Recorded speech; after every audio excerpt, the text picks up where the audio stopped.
Ora l'intervento di Francesca Giordano di ISPRA, alla quale abbiamo chiesto di intervenire sull'importanza del monitoraggio per la pianificazione dell'adattamento. E, sappiamo che ISPRA ha sviluppato un recente strumento in questo senso e ha effettuato anche un monitoraggio a livello nazionale, quindi ci interessava. Ciao Francesca, buongiorno. Ciao a tutti, mi sentite? Sì, ti sentiamo. Mi sentite, mi vedete? Allora Sì, provo a grazie. condividere lo schermo e mi dite se lo vedete. E intanto, mentre si carica la presentazione, intanto vi ringrazio per l'invito, anche a me dispiace non essere lì con voi. E spero nella prossima occasione davvero e complimenti per insomma, per questa conferenza finale. Allora, la domanda, intanto vi prometto di stare nei minuti perché appunto immagino sarete tutti piuttosto stanchi. La domanda che Daniela mi ha posto appunto chiedendomi di partecipare alla conferenza è quella appunto sull'importanza del monitoraggio per la pianificazione dell'adattamento. Si è parlato un po' tutta la mattina, è venuto fuori quanto il monitoraggio sia importante ai fini della pianificazione dell'adattamento. Cerchiamo di andare a vedere il perché. Partiamo dal classico ciclo della policy che individua in 6 fasi il percorso di pianificazione classico, ma in particolare sull'adattamento, quindi a partire dalla preparazione delle basi per l'adattamento, la valutazione di rischi e vulnerabilità, sulla base dei quali identificare le opzioni di adattamento, e quindi poi valutare le opzioni per scegliere quali siano gli interventi migliori da implementare per arrivare poi alla fase finale, che appunto è quella proprio denominata di monitoraggio e valutazione, che consiste fondamentalmente in un processo continuo e sistematico che è finalizzato a rilevare i progressi compiuti e l'efficacia di politiche, programmi, interventi di adattamento ai cambiamenti climatici, sulla base di quelli che sono gli obiettivi che ci si pone, gli obiettivi di adattamento. Quindi vediamo già come il monitoraggio sia una fase fondamentale di questo ciclo. L'Agenzia Europea ha offerto in un paio di occasioni 2 momenti di confronto con 2 pubblicazioni piuttosto importanti proprio sul monitoraggio, sui sistemi di monitoraggio, reporting e valutazione dei paesi europei, e uno più recente appunto di aggiornamento su ciò che sta succedendo nei paesi. Se questa mattina si diceva che in Italia siamo bravi a proporre iniziative, progetti, e forse siamo un po' meno bravi sul monitoraggio, siamo un pochino più diciamo indietro, in realtà consoliamoci perché anche all'estero il concetto e l'aspetto del monitoraggio è ancora un concetto tutto da scoprire e da sviluppare. Ehm, con queste domande cerchiamo di capire perché il monitoraggio è importante. Il monitoraggio fondamentalmente vuole rispondere alla domanda: mi sto adattando bene, sto facendo il percorso, sto compiendo un percorso giusto per adattarmi, e soprattutto se l'adattamento che sto mettendo in campo è efficace per ridurre la vulnerabilità ai rischi. Ma il monitoraggio serve anche per capire se sto finanziando dei buoni interventi di adattamento, cosa devo fare, cosa devo cambiare per adattarmi meglio. Sulla base dei risultati del monitoraggio si può capire infatti come riorientare interventi, politiche e misure sulla base diciamo degli errori o dei limiti riscontrati. E infine, per arrivare infine a dire se la mia città, ad esempio, i sistemi che sto studiando stanno diventando davvero più resilienti. Badate bene che è facile immaginare che rispetto alla mitigazione, il cui monitoraggio si basa fondamentalmente sulla valutazione delle emissioni di gas serra e quindi capire se le azioni che stiamo approntando comportano una riduzione in termini di emissioni, e quindi diciamo abbiamo dei target quantitativi molto chiari e abbiamo degli Scusami, strumenti. Sì, scusami sì, Francesca, noi non va non vedete le avanti, slide? vedevamo la prima ma non sei Ah, andata ok. No, avanti. allora Mm. aspetta, forse tolgo, se la metto così? Sì, ok, perfetto, grazie. Scusa Allora, no, l'interruzione. hai fatto bene. Si Allora, capiva bene uguale, vabbè, però vabbè. visto che c'è, Sì, grazie, visto che ci grazie. sono, figurati. Eh.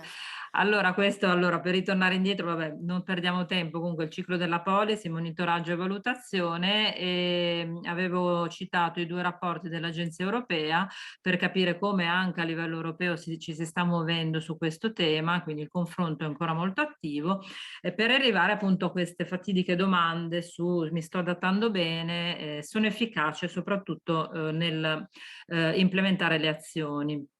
Ecco, stavo appunto dicendo che se l'efficacia delle misure di mitigazione è relativamente, diciamo così, più semplice perché esistono target quantitativi, perché esistono strumenti per la valutazione oggettiva degli obiettivi raggiunti, diverso è il discorso per l'adattamento.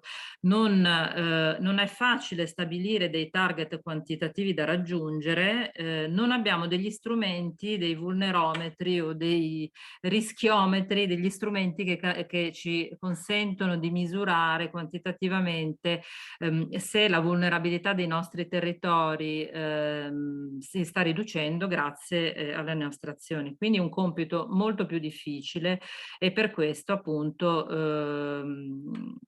per certi versi anche appunto dicevo molti paesi si stanno confrontando proprio su questo tema per superare queste problematiche. Mi piaceva qua sottolineare come questo processo sia comunque un processo iterativo, cioè che richiede una verifica regolare, appunto finalizzata a monitorare se una certa comunità sta attuando in maniera appropriata il processo di adattamento e quindi una volta effettuato una prima valutazione e monitoraggio con conseguenti risultati, è importante verificare periodicamente le ipotesi di partenza per capire se nel tempo sono cambiate le basi scientifiche, la visione, le priorità e quindi apportare degli aggiornamenti al piano e ricominciare questo ciclo. È per questo che il monitoraggio è un processo appunto sistematico. Fondamentalmente il monitoraggio dell'efficacia, il monitoraggio diciamo dell'adattamento si basa sull'utilizzo di due diverse categorie di indicatori. Una è la categoria degli indicatori di processo, cioè finalizzati a monitorare il progresso che sto compiendo nell'attuare le misure di adattamento, che questa è la fase appunto in cui si trovano la maggior parte anche dei paesi europei. Diciamo che è quella più facile e quella più difficile è sicuramente appunto quella che si basa sull'utilizzo degli indicatori di risultato o efficacia, ovvero monitorare l'efficacia delle misure nel raggiungere i risultati, ma se i risultati sono ridurre vulnerabilità, ridurre l'esposizione, aumentare la capacità adattiva, dobbiamo necessariamente trovare indicatori che ci permettano di quantificare questi aspetti.